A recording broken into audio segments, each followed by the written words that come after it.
Este próximo fin de semana nos llega la cuarta jornada del grupo E clasificatorio de la Liga EVA. Un grupo marcado por la igualdad y donde pese a llevar tan solo 3 jornadas se ha demostrado que cualquiera puede ganar a cualquiera, quitando valor al factor pista, ya que de los 12 partidos disputados hay tantas victorias locales como visitantes.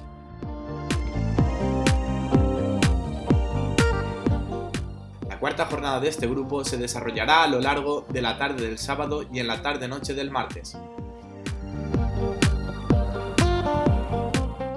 El primer partido de la tarde será en la capital del Turia, donde el Refitel quiere anotar su primera victoria como local en esta segunda fase.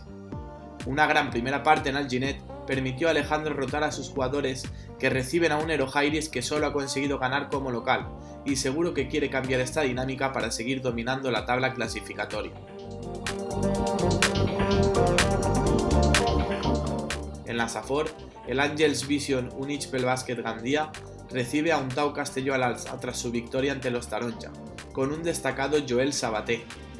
Chimo Ródenas y un rejuvenecido Shawn Miller llevarán la batuta del equipo morado para seguir con su pleno como local en esta fase. El último partido de la jornada enfrenta al Power Electronics Paterna y al Guillén Group Alginet. Los chicos de Pedro Clemente solo suman a domicilio y los de José Canales aún no han podido estrenar el casillero de victorias. Un partido apasionante y que seguro tendrá mucho ritmo. Y ya en la jornada del martes tendremos duelo con sabor ACB, donde se enfrentarán en la Alquería del Básquet el Valencia Basket y el UCAM Murcia Gifi. Los de Ángel Cepeda vienen de cosechar una derrota en la capital de La Plana, mientras que el UCAM, que actuará como visitante por primera vez en esta segunda fase, no gana desde la primera jornada y debe volver a la senda de la victoria si no quiere descolgarse de los 3 primeros puestos.